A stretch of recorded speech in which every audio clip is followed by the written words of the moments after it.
So, as we went along and as we, learned from all our mistakes and our journeys, we basically discovered 5 rules. And I'm only going to share 3, maybe 4 of them with you today. And the reason why I'm not going to share the rest is because I'd like to come back and do another speech, hopefully. So if you guys like what I show you now, then please ask for another session. And rule number 1 is very simple. Be your love. What do we mean by that? Well, don't just say what you love to do. Do it. What was very interesting is we had a strat session with one of our clients, F&B, and we had the guys in there, and we were fortunate enough to speak to some of the top brass, and it was all a la-di-da event. And Michael Jordan said to us, his passion isn't really banking. His passion's actually technology. And he'll do everything in his power to move it that way. And that was interesting for me because it wasn't a strategy born out of, this is what the competitors are doing, this is where the market's going. It was literally what he loved. And it was that simple. And coming back to my family and what they did and what they do as people, it's very important to go back to your roots and just say, I'm just going to do what I love, and the rest will follow. So we took this kind of thinking, this kind of following, and one of our clients decided to resign. He was a brand manager of quite a big brand, so we obviously freaked a bit when he said, "Oh, he's resigning today." And he said, he wants to start a coffee shop. And I looked at him and I said, "Divan, you're crazy." He said, "Yes, can you please help me?" So I said, "Well, you've helped me, so I'm going to try and help you." So we developed this brand. We didn't choose the name, by the way.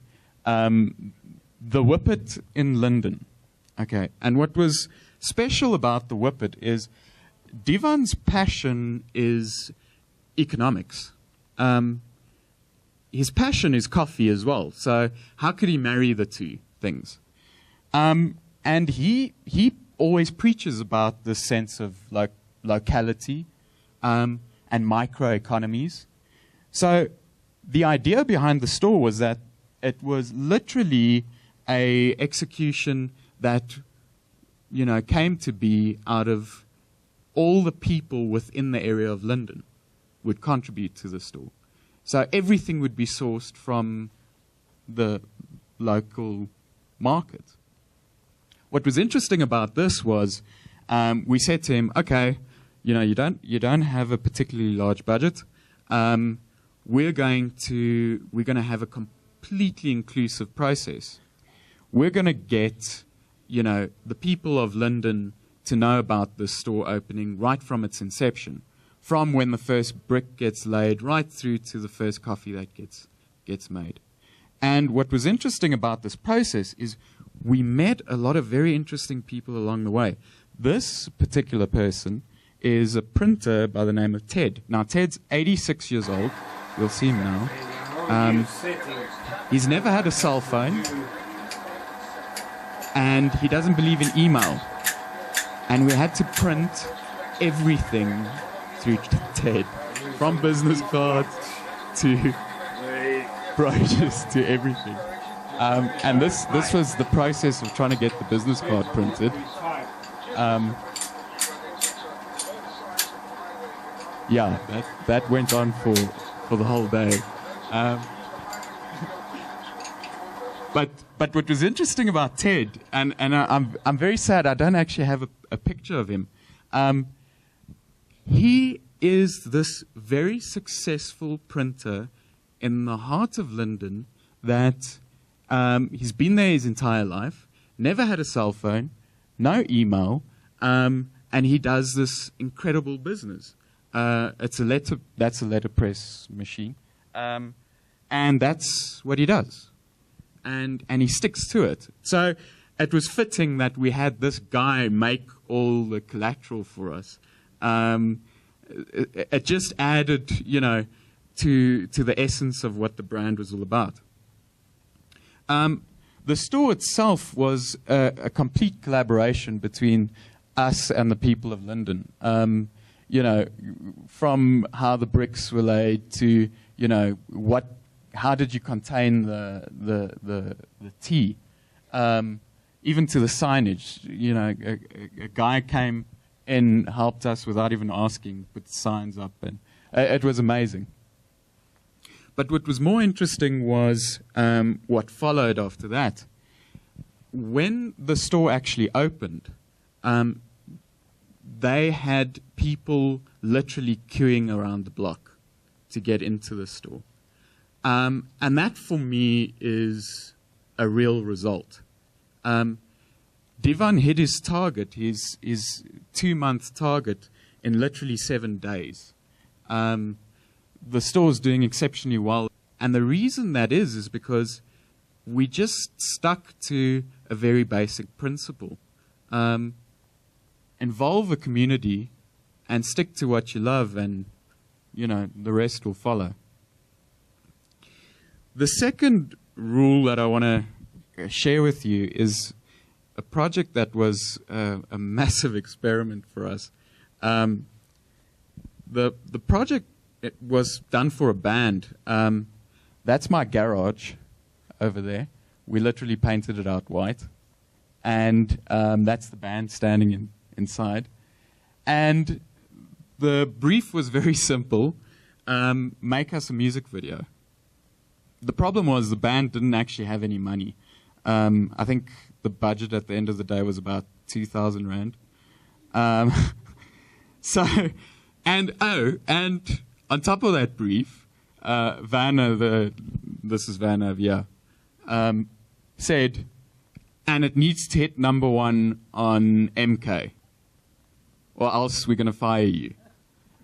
So it was, okay, great. So how do you do this? How do you even, start with this brief? So we said to them, firstly, we can't make you a music video. That's just not going to happen. Secondly, we knew that the Parlotones were busy producing a music video, and they had a massive agency helping them, and their budget was close to R1 million on the production. And we just said, the minute you start going down that road, you're not gonna be able to compete. So, how can we go back to the basics? Go back to what a music video is actually supposed to do. It's supposed to make or generate more fans, bigger fan base. Okay, so what we said was, let's shoot this music video in my garage, and shoot it at 6 frames a second, and give the fans the ability to take one of those frames and download it, print it out, and take a picture with it. They were very excited about that. And literally upload that picture to the site again.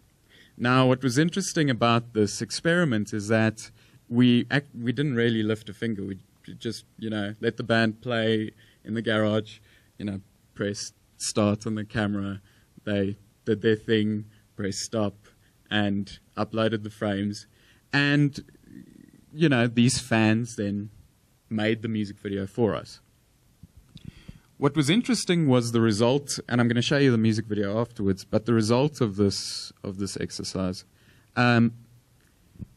It featured everywhere. It featured from MK's main site through to, I think it was the 4th most watched video on YouTube for the month. It just had massive attention and following.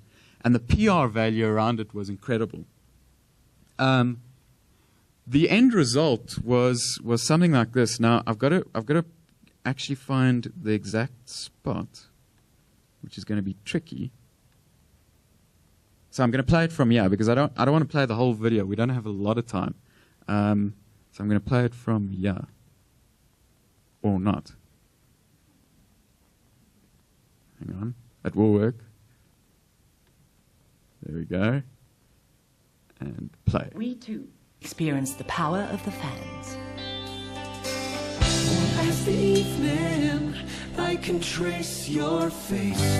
No one told me how sweet the taste. And if you'll let me, I'll make you mine. Just one more on my mind. Wait for the summer to make our plans. Can't trust the weather, she's dealt her hand. But by November, we'll start the band. Yeah, one more on my mind. It's heavy breathing, I'll hold you down. You get the feeling that you're safe and sound. And if it's sleeping, a photo found in the dark. Just one more on my mind. It's heavy breathing, I'll hold you down. You get the feeling that you're safe and sound. And if it's sleeping, a photo found.